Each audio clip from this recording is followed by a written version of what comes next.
شیخی نزد قومی رفت و گفت آیا میخواهید شما را نصیحتی کنم که خیر دنیا و آخرت شما را تأمین کند؟ قوم همگی با هم گفتند نه و یک عمر به خوبی و خوشی زندگی کردند. یعنی زدن تو پوز شیخه؟ همچین. سب کن بینم را کس راست تو برنامه داری پیام تحریم انتخابات میدی؟ من کی اسم تحریم آوردم؟ تو همین الان گفتی که با یه نعی محکم زدن تو پوز شیخه. ناکس استراتژیست اونه که صدای استارتو که شنید بفهمه که ماشین داره کجا میره. معلم فیزیک یه شاگرده رو آورد پا تخته، بهش گفت توی قطاری هستی که با سرعت 80 کیلومتر در ساعت داره حرکت میکنه، داخل کوپه خیلی گرمه، چه کار میکنی؟ شاگرده گفت پنجره رو باز میکنم. معلمه گفت خب حالا با باز کردن پنجره برام حساب کن که چقدر از سرعت قطار کم میشه، اینو حساب کن فردا بعد بیار. شاگرده گفت عجب غلطی کردیم. رب نشست، نفر بعدی رو صدا کرد که 2 بار برای همین موضوع رد شده بود. گفتش که تو توی قطاری هستی که با سرعت 75 کیلومتر در ساعت داره حرکت میکنه، داخل کوپه هم خیلی گرمه، 50 درجه است، تو چه کار میکنی؟ شاگرده گفت میشینم عین خر عرق میریزم، ولی اگه منتظری که من اون پنجره لعنتی رو باز بکنم باز نمیکنم. روشن شد یا پنجره رو برات باز کنم این وسط؟ آیه دکتر یه سوال منطقی. همه میدونن که رئیسی 6 کلاس بیشتر درس نخونده، بدنام هم هست، سوپیشینه ناجورم داره، مقام عظما چرا اینو آورده تو انتخابات؟ خب من اینو سربسته برات میگم، هوش و حواس رو جمع کن که دست در نره. مرحوم ابوی همیشه میفهموندن بزن بهادر، عرض میکردم بله میفهموندن که مشنگه هر سال روز پدر باباش بهش میگفت کادو ازت نمیخوام، به جاش آدم باش، ولی این کادو رو میخرید با محبت تحویل بابای میداد. بهش گفتم که عجب عشقی به بابات داری. گفت نه عشق نیست، بین این 2 تا انتخابی که برام گذاشته خب این راحت تره. روشن شد یا همچین یا خود رنگ سفید قاطیش کنم برام. آقای دکتر ضمن محفوظ نگه داشتن حق مسلم تصفیه حساب تو آخر برنامه به خاطر اون بحث آدم باش، این کجاش راحت تره؟ این که همش بنبسه.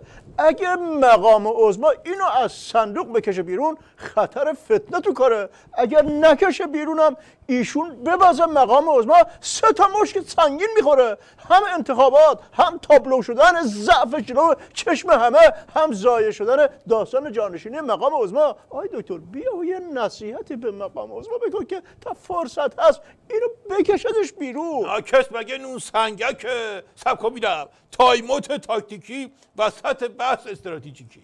بگو شباهت نون سوخته با اونی که تو آب غرق شده چیه؟ نمیدونم آی دکتر. خب دیگه هر دوشون رو دیر کشیدن بیرون. روشن شد یا همچه بذارم که صفا کنیم وسط. آی دکتر یه پیشنهاد آنتیک، مقام عظما بیاد برای پایان دادن به این کابوس انتخابات که ناشی از چندین پارگی نظامه همه رو جمع کنه کنار هم، نقطه پایان بذاره به این سگ دعوا، همه با هم زیر چتر ولایت بیان جمع بشن. نظرتون راجع به این تز چیه آیه دکتر؟ مرحوم ابوی همیشه میفهمودن بزن بهادر. عرض میکردم بله میفهمودن به یارو گفتن برای حل مشکل افسردگیت یه پولی بده برو پیش روانشناس. گفت آخه پدرم مرزیده من اگه پول داشتم که افسرده نمیشدم.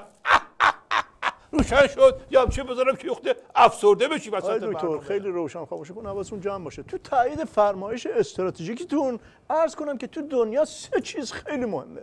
اولیش پوله، دومیش هم پوله، سومیش هم هر چی میخواد باشه چون با پول حل میشه. آیه دکتر میخواستم بحث پیچیده انتخابات رو تو همین نقطه ترمز بزنم، یه سری به تحولات منطقه بزنیم. این داستان موشک برخلاف نظر همه که میگن فک مقام عظما رو همزمان با فک بشار اسد جابجا کرده، به نظر من فوایدم داشت. حداقل یه موضوع استراتژیکی تو نظام مهر کرد که همه با هم وحدت دارن و یه حرف میزنن راجع به این. تو حالت خوشه؟ این خوده شده موضوع جنگ و دعوا. حاجی روحانی میگه خط منو نرفتین اینطوری بدبخت شدیم، بقیه میگن زر اضافی نزن، همون قدری که خط تو رو رفتیم اینطوری شد. این کجاش وحدته؟ خب حالا وحدت هم نباشه، بالاخره همه یه حرف دارن، مگه همه نمیگن این سگ ترسیده؟ آخه اینم سوال تو میکنی وسط. مرحوم ابوی همیشه میفهمودن بزن بهادر. عرض میکردم بله میفهمودن به مشنگه گفتن با دمپایی جمله بساز، گفت با کدوم لنگش؟ روشن شد یا با لنگ دمپایی بزنم تو پشته؟ بزنین آقای دکتر، ولی بگین چرا خبری از سردار سلامی و سردار جعفری و ناوهای تندرو و موشکای قاروپیما نیست؟ مگه برای همین موقع نبود؟ خب بیاد یا یقه پاره کنه، دادی درسته بزن. که پشه که مست بکنه میره جلو کارخونه پیف پاف عربده میکشه، ولی بعضی وقتا یه چیزایی مستی رو از سر و کله میپرونه. مرحوم ابوی همیشه میفهمودن بزن بهادر. عرض میکردم بله میفهمودن موشه مست کرده بود، از دور برای گربه ها کلی میخوند و میگفتش که همتون میذارم زیر پا له میکنم. یهو برگشتید یک گربه سیاه مرسی هیکل بالا سرش وایساده، مستی از سر کلش پرید، گفت همتون به جز این داداش سیاه عزیز دل خودم که خیلی میخوامش. روشن شد یا همچه بزنم که مستی از سر کلت بپره.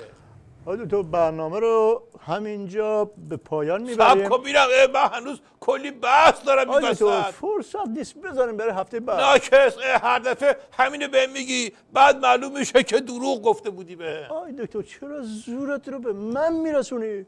دروغ ندیدی؟ حاجی روحانی راست جلو 80 میلیون نفر گفت 100 روزه مشکلاتتون رو حل میکنم. الان میزنه زیرش میگه تا 100 سال دیگه هم حل نمیشه. صبر کن میرم ناکس، تو خودتو با حاجی روحانی مقایسه میکنی وسط.